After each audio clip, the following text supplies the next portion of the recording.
नमस्कार दर्शकवृन्द, यहाँहरूलाई हार्दिक स्वागत गर्न चाहन्छु। म नवराज थानुक। यो टेलिभिजनको विशेष कार्यक्रम न्युज एन्ड भ्युजमा आज हामी संसदको विषय सँगै सरकार र खास गरी यो सत्तारूढ दलहरूले जारी गरेको साझा न्यूनतम कार्यक्रमको दुईटा विषयलाई हामी कार्यक्रममा मुख्य प्रायोरिटीका साथ प्रस्तुत गर्नेछौँ। कार्यक्रमको सुरुवातमा खास गरी निर्वाचन पश्चात संसदको पहिलो अधिवेशनको बैठकमा अधिवेशन सुरु भयो। अधिवेशनको बैठकमा चाहिँ आज शीर्षस्थ नेताहरू सबै नेताहरूलाई शुभकामना आदान प्रदान गर्दै संसदको औचित्य, आम जनताका बीचमा गरिएका कबुल वाचा या उहाँहरूका बीचमा गरिएका प्रतिबद्धता, आफूलाई कसरी जनताको बीचमा चाहिँ उभ्याउने र यो देशमा विकास निर्माण सुशासनका सवालमा चाहिँ संसदको रोस्टरमा पुगेर नेताहरूले सम्बोधनका क्रममा धेरै कुराहरू बताएको देखिन्छ। खास गरी केपी शर्मा ओली नेकपा एमालेका अध्यक्ष अहिले पनि त्यही संसद गत 2 वर्ष पहिले विघटन गर्दा पुस 5 गते र तत्पश्चात जेठको 8 गते या 5-6 गतेको यो परिस्थिति बनेको थियो। यो दुईटा परिस्थितिमा अहिले पनि केपी शर्मा ओलीले आज पनि हुङ्कार गर्दै रोस्टमबाट भन्नुभयो प्रतिगमन थिएन, संसद विघटन गर्नु सही थियो भनिरहँदा फ्लोरमा बसेका प्रधानमन्त्री प्रचण्डले ताली बजाउनु यही नै आश्चर्यको विषय थियो। योभन्दा निरहित प्रचण्ड के हुन सक्छन्? जसलाई प्रतिगमनको ट्याग लगाइएका थिए तिनै पात्रप्रति आज ताली बजाउनु पर्ने प्रचण्डको यो निरहिता या भनौँ यो एक किसिमको लम्पसार देखिन्छ सत्ता र सत्ताका निम्ति। र सँगै चित्रबहादुर केसी राष्ट्रिय जनमोर्चाका अध्यक्ष चित्रबहादुर केसीले प्रचण्डलाई पदलोलुपता र पदलोभी, स्वार्थ केन्द्रित र सत्ता र कुर्सीका निम्ति मरिहत्ते गर्ने पात्र, अस्थिर पात्रको संज्ञा समेत आज संसदमा दिनुभयो। घोचपेच देखिन्थ्यो, माया प्रेम देखिन्थ्यो, जनताका बीचमा गरिएका कयौँ वाचाबन्धनमा जनतालाई धन्यवाद दिने कुरा गरिन्थ्यो, संसदको औचित्य पुष्टि गर्ने प्रयास गरिन्थ्यो। र यसै क्रममा प्रतिपक्ष नेपाली कांग्रेसका सभापतिले पनि संसदको रोस्टरमा पुगेर बताउनुभयो संविधान रक्षाका निम्ति आजको आवश्यकता हो र सँगै प्रधानमन्त्रीलाई सफलताको शुभकामना समेत शेरबहादुर देउवाले दिनुभयो। छोटो समय उहाँले लिखित सम्बोधन गर्नुभयो, तर पछिल्लो समय नयाँ शक्तिको रूपमा उदाएका खास गरी रवि लामिछाने को चाहिँ आज संसदको भाषण भनेर हेर्न लायक, सम्बोधन सुन्न लायक थियो। तथापि कयौँ नैतिकताको पाठ र सुशासनका विषयमा आफैप्रति पनि कयौँ प्रश्नहरू तेर्सिएका हुन सक्छन्। र यो सवालमा जुन उहाँले बताउनु भएको छ, म कसैको अगाडि झुक्दिनँ, मलाई कसैको डर धम्की या भनौँ प्रेसर नदिन उहाँले आग्रह गर्नुभएको छ। र रोस्टममा पुग्दै उहाँले बताउनुभयो कि म कसैलाई बाँकी राख्दिनँ, कुनै अपराध या गुन्डा या भनौँ यस्ता भ्रष्टाचारीलाई छुटाउन कुनै पनि नेताले मलाई दबाब नदिनुहोस् भनेर उहाँले भन्नुभएको छ। सँगै म कुनै पदका निम्ति कुनै लालसा नलाउने र आफ्नो आँच आउने किसिमले कुनै पनि पदीय रूपमा चाहिँ त्यो किसिमको चाहिँ नैतिक पतन भए या त्यस्तो अवस्था आयो भने म 1 मिनट पनि कुर्सीमा रहदिनँ भनेर उहाँले बताउनु भएको छ। सँगै आफ्नो निर्वाचन क्षेत्रका जनतालाई पनि धन्यवाद दिनुभयो। त्यसै गरी राष्ट्रिय प्रजातन्त्र पार्टीका अध्यक्षले पनि भन्नुभयो यो देशको राष्ट्रियताको पक्षमा सबैलाई उभिन उहाँले आग्रह गर्नुभयो। त्यसै गरी रेशम चौधरीको विषयमा जनमत पार्टीले पनि त्यो विषय उठाएको छ।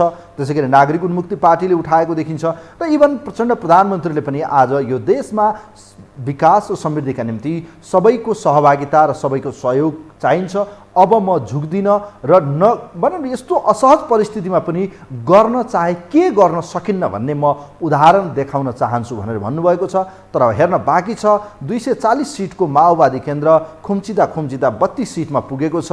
गरो या मरो अर्थात् करो या मरो, डु एन्ड डाईको अवस्थामा यतिखेर पुग्नु भएको छ। अब यहाँबाट माओवादीलाई बच्ने उपाय छैन। हेर्नुहोस्, आज यता घरि उता यो गर्नुभयो प्रचण्डजी, तपाईँको अब राजनीतिमा योभन्दा चाहिँ बदनामको कार्यकाल कुनै हुने छैन। तसर्थ भोलि तपाईँले विश्वासको मत लिँदै हुनुहुन्छ। आशा गरौँ भर्खरै तपाईँले प्रधानमन्त्रीको रूपमा चाहिँ पूर्व प्रधानमन्त्री नेपाली कांग्रेसका सभापतिलाई भेट्नु भएको छ। मलाई विश्वास छ भन्नुभएको छ उहाँले, मलाई विश्वास छ कि प्रतिपक्षले पनि मलाई विश्वास दिन्छ, पुरा संसद नै मेरो पक्षमा आउँछ भनेर भन्नुभएको छ। तर लोकतन्त्रको सुन्दर पक्ष कांग्रेसले यो बिर्सिनु हुँदैन र मेरो अहिले पनि आग्रह र यो एनालाइसिस गर्न सकिन्छ हामी संसदको महिमा र गरिमा भनेको सुन्दर प्रतिपक्ष चाहिन्छ।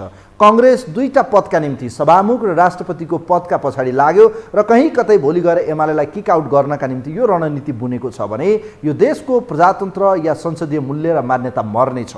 तसर्थ यो भूल कांग्रेसले नगरोस् भन्ने आम कांग्रेसीहरूको चाहना पनि होला, डेमोक्रेटहरूको पनि चाहना होला। संसदको सुन्दरता नै संसद प्रतिपक्षको, सरकार रुलिङ पार्टीको, तसर्थ संसद प्रतिपक्षको जबरजस्त हुनुपर्छ। सबै दलहरूको समर्थन भयो भने प्रतिपक्षको आवाज बोलिदिने कसले, जनताको आवाज बोलिदिने कसले? तसर्थ अब बहुरूपी 2 रुपियाँ होइन, 1 रुपियाँ चाहिँ एक रूपको चाहिँ उहाँहरूको चाहिँ भनौँ न बाहिर देखिने अनुहार होस्, बहुरूपी हुनु हुँदैन। तसर्थ संसदको सुन्दरता प्रतिपक्षले देखाउँछ र यो अहिले जुन जनमत छ, जनमत मुताबिक त सरकार बनेन, तथापि यो देखिएको कैयौँ फेरबदलले प्रतिपक्ष चाहिँ जबरजस्त चाहिन्छ। संसदको पहिलो अधिवेशन आजको बैठकमा कसले के बोले, खास गरी यो प्रतिगमन, संविधानसँग जोडिएका विषय, आम जनताकासँग बीचमा गरिएका कैयौँ विषयवस्तुहरूलाई समेट्दै संसदको विषय छ। कार्यक्रमको पहिलो खण्डमा, दोस्रो खण्डमा खास गरी सत्तारूढ दलहरूले जारी गरेको नीति तथा कार्यक्रम या भनौँ उहाँहरूको न्यूनतम साझा कार्यक्रमको बारेमा सठिक विश्लेषण गर्ने प्रयास गरौँला। त्यो कार्यान्वयनको सवालमा उहाँहरूले फ्याँकेका या बोलेका चाहिँ जुन शब्दावलीहरू छन् त्यसको बारेमा एकैछिनपछि कुरा गरौँला। तर आज संसदको पहिलो बैठक, निर्वाचन पछिको शपथ ग्रहण पछिको पहिलो बैठकमा आज देखिएका कैयौँ दृश्य र रोस्टममा नेताहरूले गरेको सम्बोधन या शुभकामना आदान प्रदान र घोषपेच छ। खास गरी यो संविधान बचाऊ, यो संविधानका पक्षमा तर्क वितर्क देखिन्छन्। यसै सवालमा हामीले चाहिँ आज संसदमा बोलेका नेताहरूको चाहिँ बाइटहरू या उहाँहरूका अभिव्यक्तिलाई तयार पारेको विशेष रिपोर्ट या कार्यक्रम छ। उहाँहरूले बोल्नुभएको, संसदमा बोलेका, सम्बोधन गरेका विषयवस्तुलाई प्रस्तुत गर्दैछौँ। यो हेर्नुहोस्। एकताको नेपालमा बडो हल्ला चलाइयो।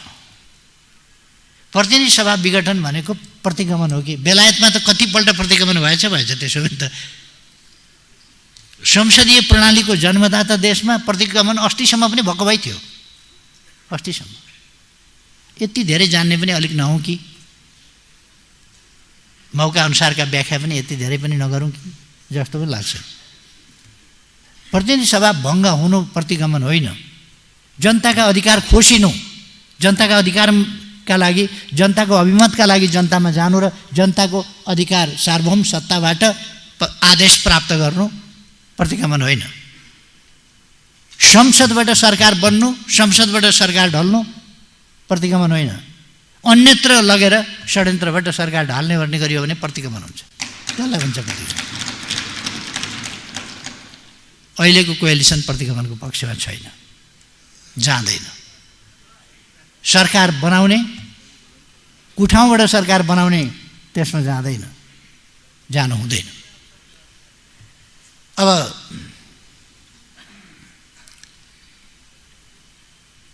हामी अहिलेको कोएलिसन, यो समीकरण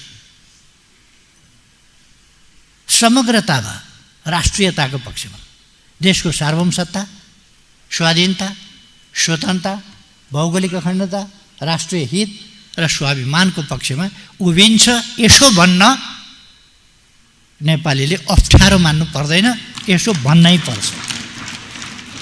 कुनै पनि राष्ट्रका नागरिकले, कुनै पनि राष्ट्रको प्रतिनिधि संस्थाले, कुनै पनि राष्ट्रका नेताहरूले राष्ट्रको पक्षमा उभिन्छु, राष्ट्रिय हितको पक्षमा उभिन्छु, भौगोलिक अखण्डताको पक्षमा उभिन्छु, स्वाधीनताको पक्षमा उभिन्छु, राष्ट्रिय गौरवको पक्षमा उभिन्छु अथवा राष्ट्रिय हितको पक्षमा चाहिँ उभिन्छु है भन्न सक्दैन भने त्योभन्दा निरीहता के हुन्छ?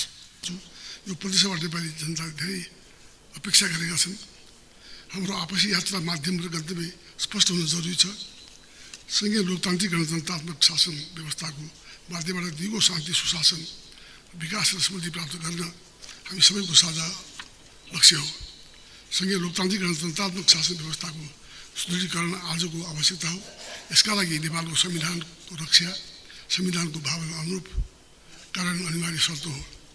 संविधानको कार्यान्वयनका लागि धेरै नीति तथा कानुन निर्माण गर्न बाँकी छ। संविधानको रक्षा र सङ्घीय लोकतान्त्रिक गणतन्त्रात्मक शासन व्यवस्थाको सुदृढीकरणका लागि यस अनुरूपको आवश्यक नीति कानुन बनाउनुपर्छ। लोकतन्त्रको उन्नयनका लागि निमित्त संविधान कानुनका साथै नैतिक आचरण विशेष महत्त्व हुन्छ। यसको सम्पूर्ण ऊर्जा, मनस्थिति, व्यवहार र काम कारबाही नेपाल र नेपाली जनताको बृहत्तर हितका लागि केन्द्रित हुन आवश्यक छ। साथै मान्य साथीहरूमा म हार्दिक अपिल गर्न चाहन्छु, प्रतिसभाको यो कार्यकाल संविधानको सुरक्षा, कार्यान्वयन, सङ्घीय लोकतान्त्रिक गणतन्त्रको व्यवस्थाको सबलीकरणका लागि विशेष योगदान गर्न सकोस्। हामी सबै यसमा सफल हुन सकौँ। जनताले हामीबाट असाधारण सङ्कल्पको अपेक्षा गरेको छ। परम्परागत अभ्यास र राजनीतिले मात्रै हामी जनतामा जान सक्ने अवस्थामा छैनौँ। हामीले बिर्सन हुँदैन, हामी निरन्तर जनताको निगरानीमा छौँ। यो प्रतिनिधि सभामा लैङ्गिक, जातीय, धार्मिक, क्षेत्रीय प्रतिनिधित्व छ। यसले राष्ट्रको सच्चा प्रतिनिधित्व गर्दछ। हामी फरक फरक राजनीतिक पृष्ठभूमिबाट आएका छौँ, तर जनतासँग सुशासन र समृद्धिका हाम्रा प्रतिबद्धताहरू भने साझा रहेका छन्। मलाई विश्वास छ हामी प्रतिक्रिया होइन, क्रियाको राजनीति गर्नेछौँ। हामी साझा प्रतिबद्धतामा एक ठाउँमा उभिनेछौँ। भर्खरै हामी जनताका बीचबाट आएका हौँ, त्यसैले जनताका अपेक्षा, गुनासा, चासो र चिन्तालाई हामीले अत्यन्त नजिकबाट महसुस गरेका छौँ। हामीलाई समस्याहरू केलाएर बस्ने छुट छैन।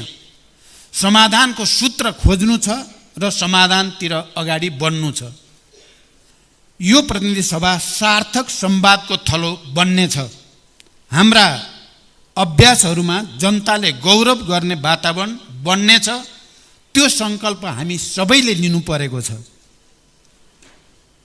राष्ट्रका आवश्यकताका बारेमा हामी विवेकपूर्ण निर्णय लिन सक्नेछौँ। सहमति मात्र होइन, हाम्रा मतभेदहरूमा पनि सहमति मात्र होइन, हाम्रा मतभेदहरू पनि मर्यादापूर्ण हुनेछन्।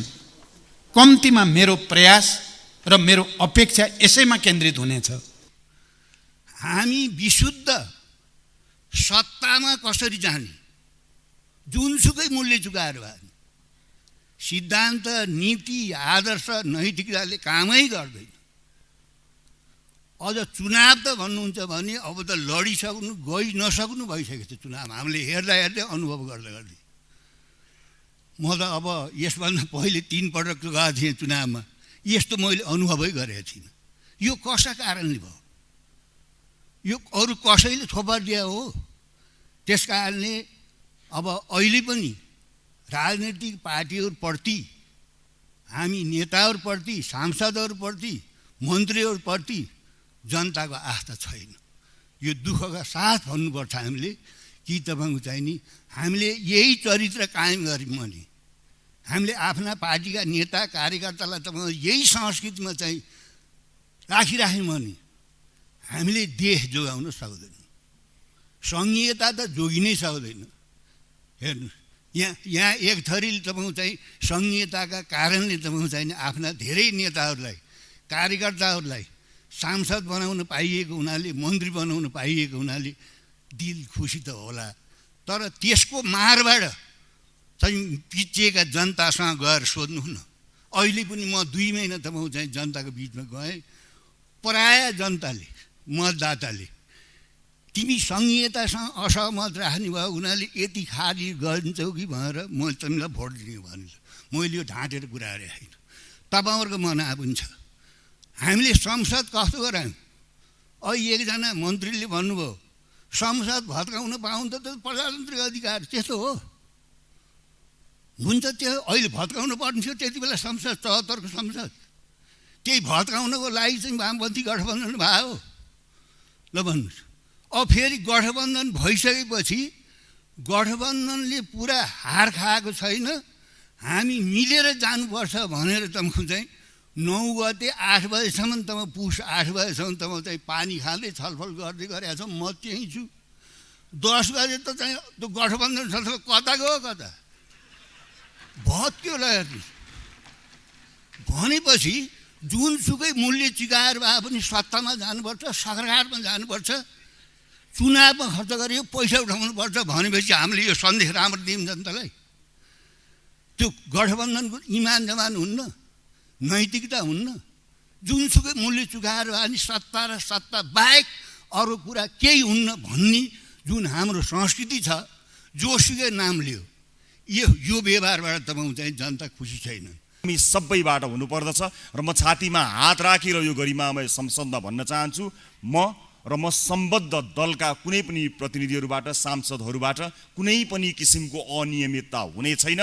कहीँ कतै नागरिकलाई दुःख दिने काम हुने छैन। कुनै काण्डहरूमा हामी मुछिने छैनौँ। म वाचा गर्न चाहन्छु, हामी मुलुक र मुलुकवासीका लागि हामीले हिजो गरेका बाचाहरू पुरा गर्नका निमित्त तयार भएर आएका छौँ। कुनै पनि दिन तपाईहरूले हामीलाई साथ दिएका कारणले, हाम्रा सांसदहरूका कारणले आफ्नो शिर झुकाउनु पर्ने छैन। मेरो दलका कुनै पनि सांसदहरूले कुनै पनि किसिमको अनियमिततामा आफूलाई सहभागी गराउने छैनन्। यो बाचा र यो जिम्मेवारी म यो गरिमामय संसदको, यो गरिमामय रोस्ट्रममा उभिएर छातीमा हात राखेर गर्न चाहन्छु। यो काम हामी कुनै पनि किसिमका अनियमितताको काम हामीबाट हुने छैन। भएको खण्डमा निर्ममभन्दा निर्मम सजाय दिनका लागि तयार भएको बाचा आज यो पहिलो दिनमा यहाँ छातीमा हात राखेर मैले गर्न चाहेको छु। अन्त्यमा सभाध्यक्ष महोदय, हामीले गरेको राजनीतिले आम सर्वसाधारणको जीवनलाई छुनुपर्ने भयो, तर आम सर्वसाधारणको जीवनमा हामीले गरेको राजनीतिले कति छोयो कति छोएन अब चाहिँ निर्मम समीक्षा गर्नुपर्नेछ। र सरकारमा सहभागी हुने हाम्रो यो निर्णयमा विशेष गरेर दुई ठुला राजनीतिक दलका शीर्ष नेताज्यूहरूसँगको बैठकमा जुन एउटा प्रतिबद्धता उहाँहरूबाट व्यक्त भयो, त्यसबाट हामी हौसिएका छौँ। कुनै पनि किसिमको दबाव र प्रभावमा नपरी जनताले महसुस गर्ने गरी काम गर्न हामी प्रतिबद्ध छौँ, कटिबद्ध छौँ भनेर जुन विश्वास विशेष गरेर दुई शीर्ष नेताजीहरूले गर्नुभएको छ, त्यो विश्वासमा हामी अडिएका छौँ। त्यो विश्वास एउटा राजनीतिक दलले अर्को राजनीतिक दललाई गरेको विश्वास मात्र होइन, सरकार बनाउनका लागि, सङ्ख्या पुर्याउनका लागि जोडिएको हिसाब मात्र होइन। यो हिसाब नेपाली जनताले खोज्नेछन् र त्यो हिसाब नेपाली जनतालाई बुझाउनको निमित्त यसपटक कुनै कसर बाँकी राख्ने छैनौँ भनेर शीर्ष नेताज्यूहरूबाट जुन वचनबद्धता आएको छ, विश्वस्त छु यो वचनबद्धताले काम गर्नेछ र नेपाली नागरिकले महसुस गर्न सक्ने गरी सरकार अगाडि बढ्नेछ। यस अर्थमा सरकारमा हाम्रो सहभागिता त्यस अर्थमा रहेको छ, त्यो प्रतिबद्धताका लागि रहेको छ र हाम्रो तर्फबाट कुनै कमजोरी यो प्रतिबद्धतामा आएको खण्डमा सरकारमा या पदमा लोभमा टाँसिरहने छैनौँ। यो बाचा पनि म सम्माननीय प्रधानमन्त्रीज्यूलाई यहीँबाट गराउन चाहन्छु। हामी आफ्नो कर्तव्य पुरा गर्ने सिलसिलामा कहीँ कतै चुक्यौँ भने त्यो पद र त्यो कुर्सीको लोभमा झुन्डिने छैनौँ। यसमा यहाँहरू निर्धक्क हुनुहोला। सत्ता साझेदार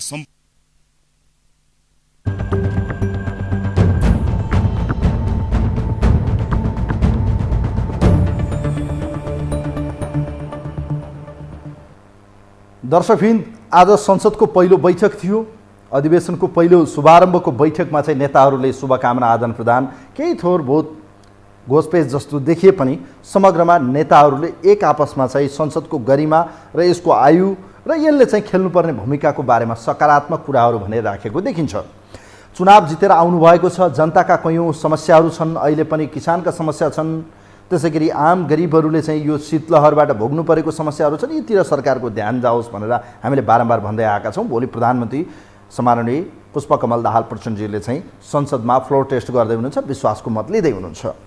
अब उहाँहरूले गरेको बाचा यो संसदलाई बचाउने, जनताका प्रतिनिधि हो, कानुन बनाउने तहमा आउनुभएको छ। कयौँ कानुन बनाउन अधुरा छन्, संहिता कार्यान्वयन गर्नुपर्नेछ। यदि संहिता चाहने हो भने, चाहने होइन भन्ने शक्तिलाई काँधमा बोकेर हिँड्नेहरूले कुन खाल्डोमा लगेर फाल्छन् हेर्न बाँकी छ। हेर्नुहोस्, अब खास गरी यो एउटा विषय रह्यो संसदको आजको विषय। दोस्रो घटनाक्रमको बारेमा छौँ।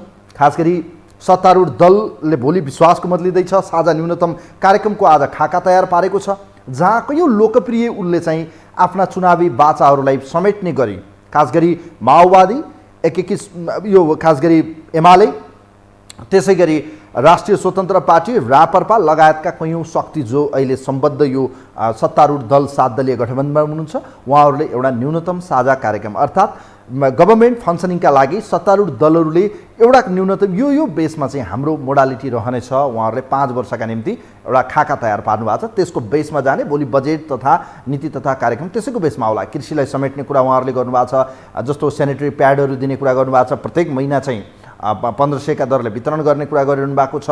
लोकप्रिय बजेट भिजाउने गरी चाहिँ यो नीति तथा कार्यक्रम जस्तो देखिने न्यूनतम साझा कार्यक्रम देखिन्छ। खास गरी नागरिकताको जुन विधेयक छ यो विधेयक चाहिँ राष्ट्रपति कहाँ अड्केर बसेको छ, जुनलाई चाहिँ यतिखेर अध्यादेश मार्फत पनि ल्याउने कयौँ कानुनहरूका सवालमा पनि आज बोल्नु भएको छ उहाँहरूले। कैदी बन्दीहरूको सवालमा झुटा मुद्दा लागेको विषयलाई फिर्ता गर्ने विषय उहाँहरूले कुरा गर्नुभएको छ। त्यसै गरी नागरिकताको समस्या जो रहेको छ त्यसलाई 6 महिनाभित्र समाधान गर्ने अर्थात् नागरिकता वितरण गर्ने सहज रूपमा। त्यसै गरी चाहिँ राष्ट्रिय परिचय पत्र सहज रूपमा चाहिँ 1 वर्षभित्र सबै नागरिकलाई उपलब्ध गराउने यी महत्त्वाकांक्षीहरू देखिन्छन् कयौँ उहाँहरूका आज न्यूनतम साझा कार्यक्रमहरू हेर्दा। त्यसै गरी उहाँहरूले भन्नुभएको छ यो देशमा आजसम्म सार्वजनिक पद धारण गरेका व्यक्तिहरूको भ्रष्टाचारका मुद्दाहरू या भ्रष्टाचारका फाइलहरू हामी ओपन गर्नेछौँ र जसका निम्ति एउटा शक्तिशाली आयोग गठन गर्ने उहाँहरूको एउटा देखिन्छ। त्यसै गरी उहाँहरूले भन्नुभएको छ न्यायालयको निरूपणका निम्ति न्यायमा देखिएको अहिले पनि कयौँ असहजता छ।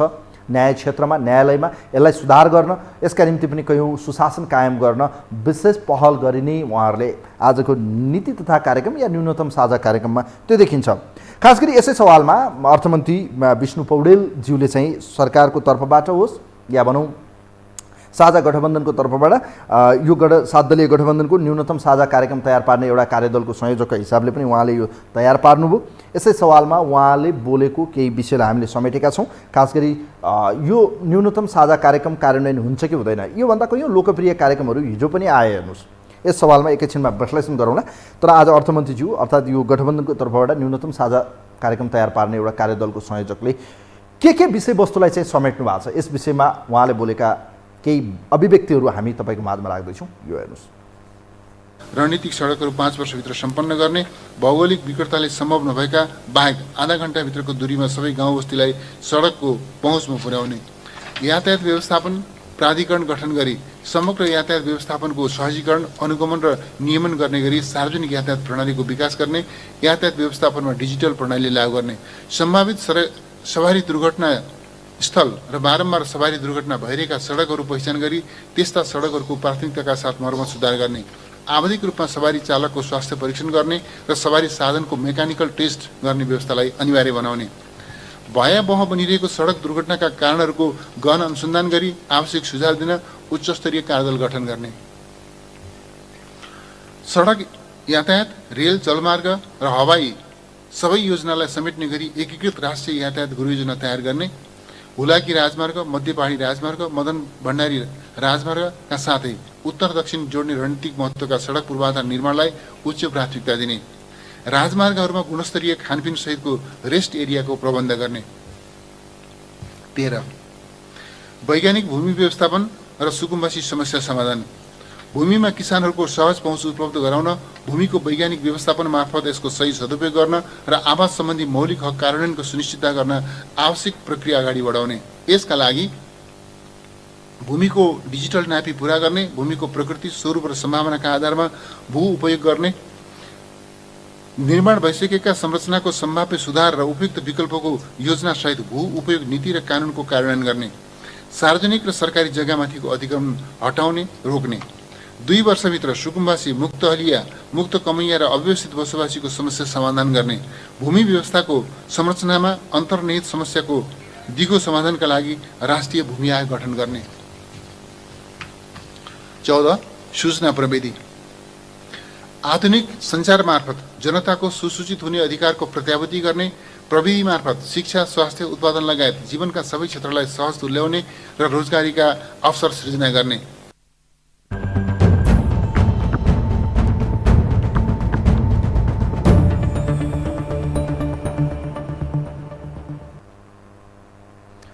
दर्शकबिन अहिलेको यो सत्तारूढ दल या 7 दलीय गठबन्धनले 21 वटा बुँदा समेटेर कृषि, स्वास्थ्य, शिक्षा, सञ्चार भनौँ न पूर्वाधार एउटा मिनी बजेट, मिनी नीति तथा कार्यक्रम, साझा कार्यक्रम जसलाई हामी भनौँ नीति तथा कार्यक्रमको यो एउटा अंश उहाँहरूले 21 वटा मेजर प्रायोरिटीहरूलाई आधार मानेर उहाँहरूले एउटा न्यूनतम साझा कार्यक्रम ल्याउनु भएको छ जुन जगमा बसेर उहाँहरूले काम गर्नुहुनेछ। त्योभन्दा दायाँ बायाँ तत्काललाई उहाँहरूले नगर्ने अर्थात् जनहितका पक्षमा काम गर्ने, भ्रष्टाचारका फाइल खोल्ने, त्यसका निम्ति चाहिँ एउटा शक्तिशाली आयोग बनाउने, न्यायालयमा देखिएको चाहिँ ढिला सुस्ती र यो सुशासन कायम जहाँ पनि पैसा दिनुपर्ने यसलाई सुधार गर्ने भनौँ न उहाँहरूले जुन अब सेनिटरी प्याडहरूका सवालमा होस्, नागरिकता वितरणमा होस्, राष्ट्रिय परिचय पत्रको सवालमा होस्, कयौँ महत्त्वाकाङ्क्षी पपुलिस्ट यसपटक 7 दलीय मोर्चाबन्दी या यो मोर्चाले 7 दलीय सत्ता गठबन्धनले न्यूनतम साझा कार्यक्रम 21 वटा बुँदाको सार्वजनिक गर्यो, जहाँ केपी शर्मा ओली त्यसै गरी सबै शीर्ष नेता इभन प्रधानमन्त्रीलाई त्यो न्यूनतम साझा कार्यक्रम हस्तान्तरण गरिएको छ। गठबन्धनको तर्फबाट केपी शर्मा ओली र सरकारको नेतृत्व गरिरहनुभएको सम्माननीय प्रधानमन्त्री प्रचण्डको बीचमा यो साझा कार्यक्रम हस्तान्तरण भएको छ र यसलाई टेकेर अब सरकारले आफ्नो फङ्सनिङलाई अगाडि बढाउनेछ। मिनिमम फङ्सनिङ जुन एउटा प्रोग्राम उहाँहरूले अगाडि बढाउनु भएको छ, न्यूनतम साझा कार्यक्रम, यसलाई अब कार्यान्वयन होस्। विगतमा पनि यस्ता लोकप्रिय मत रिजाउने र जनताका बीचमा गरिएका कयौँ चुनावी बाचाहरू पुरा गर्ने र भनौँ सस्तो लोकप्रियताका निम्ति भनौँ न क्षणिक पपुलिस्टका निम्ति गरिने देखिन्छन्, तर कार्यान्वयन हुँदैनन्। तर यसपटक प्रधानमन्त्री पुष्पकमल दाहाल प्रचण्डज्यूका निम्ति गर या मर, मैले बारम्बार किन भनिरहेको छु भने भोलि उहाँले संसदमा चाहिँ विश्वासको मत लिँदै हुनुहुन्छ, हेर्न बाँकी छ यो संसदमा प्रतिपक्ष देखिन्छ या देखिन्न। यदि राष्ट्रिय सहमतिको सरकार बन्यो यो उहाँका निम्ति सौभाग्यको विषय हुनेछ र उहाँले खुलेर 2 वर्षसम्म मजाले काम गर्न सक्नुहुनेछ र जहाँ सत्तारूढ दल या सत्ता साझेदार दलहरूका निम्ति पनि मन्त्रीमा सहभागी हुनेका निम्ति फाइदा हुनेछ र यसले प्रधानमन्त्रीका निम्ति एउटा भनौँ न लाइफको एउटा उत्तरार्धमा जुन परिस्थितिबाट हिजोबाट आज सङ्ख्यात्मक रूपमा माओवादी खुम्चिँदै गएको छ, यसलाई एकपटक उहाँले अब यस्तो बनाउन सक्नुहुन्छ। त्यसका निम्ति उहाँले जनहित, जनअपेक्षा र जनमुखी चाहिँ एकपछि अर्को गरी लोकप्रिय काम चाहिँ गर्नुपर्नेछ, जुन उहाँहरूले अहिले बुझिसक्नु भएको छ। अरू प्रधानमन्त्री हुँदा उहाँ सल्लाहकार रहनुभयो, उहाँ सत्तारूढ दल या सत्ता गठबन्धनको एउटा साझेदार रहनुभयो, तर आज सबै चाबी ताला उहाँको हातमा छ। उहाँले चाहनुभयो भने सबै कुरा गर्न सक्नुहुन्छ। परिस्थितिलाई आफू अनुकूल बनाउन सक्ने उहाँमा क्षमता छ, त्यो हामीले देखेका पनि छौँ। उहाँले आफूलाई भन्नुहुन्छ परिस्थितिसँग म घुलमिल हुन सक्छु, म क्रमभङ्गता गर्न सक्छु, म युटर्न हुन सक्छु, म डाइनामिक हो भन्ने उहाँलाई लागेको छ भने यसपटक उहाँले गतिहीनलाई गतिशील बनाउनु पर्नेछ र देखिएका आजका निराशालाई चाहिँ आशामा परिणत गर्नुपर्नेछ। यो देखिएका आजका जति पनि चाहिँ यो नेगेटिभ चाहिँ इन्डेक्सहरू, नेगेटिभ चाहिँ भाइब्सहरू छ, यसलाई पोजिटिभ भाइब्समा लग्नुहोस्। कमसेकम जनताको एउटा सेन्टिमेन्ट जुन छ आजसम्म प्राप्त भएको तपाईँले बोलेका गरेका सबै कुराहरू र लेखेका कुरा मात्रै होइन, देखेका कुरा र भोगेका कुरालाई पनि कार्यान्वयन गर्नुहोस्। बोल्ने भन्दा अब गरेर देखाउनु पर्ने बाध्यता छ प्रधानमन्त्रीज्यू। तसर्थ मेरो शुभेच्छा छ भोलि तपाईँले बोलेका कुरा पनि पुरा हुन्, यो न्यूनतम साझा कार्यक्रम पनि यो पनि कार्यान्वयन होस्, बजेट पनि राम्रो आओस्, अर्थतन्त्र सुधार होस्, देशको कृषि क्षेत्र सुधारोन्मुख होस् र तपाईँले संसदमा सबै सांसदको फ्लोरको सबै सांसदको चाहिँ विश्वासको मत लिनुहोस्, राष्ट्रिय सहमतिको सरकार बनाउनुहोस्, तपाईँको कार्यकाल सम्झना रहेको रहोस्। नभए फेरि अरू प्रधानमन्त्री जस्तै असफलताको ट्याग लगाएर सिंहदरबारमा एउटा फोटो झुन्डाउने बाहेक अरू केही पनि तपाईँको लाइफमा हुने छैन र त्यसपछि आउँदो चुनावसम्म तपाईँका निम्ति काङ्ग्रेस एमाले घर चाहर्ने होइन, अब आफ्नो घर मजबुत बनाउने एउटा समय आएको छ। प्रधानमन्त्रीज्यू देखाउनुहोस् काम गरेर, समय सधैँ फर्केर आउँदैन। लाइफमा यो अन्तिम पटक तपाईँले पाउनुभएको मौकालाई सही ठाउँमा तपाईँले भने जस्तै ढाडमा टेकेर टाउकोमा हान्नुहोस्। यसपटक अब जनताको पक्षमा तपाईँ काम गरेर देखाउनुहोस्। हस्, कार्यक्रमलाई यही बिटमा छु। कार्यक्रमको टिमसँग म पनि बिदा हुन्छु। नमस्कार।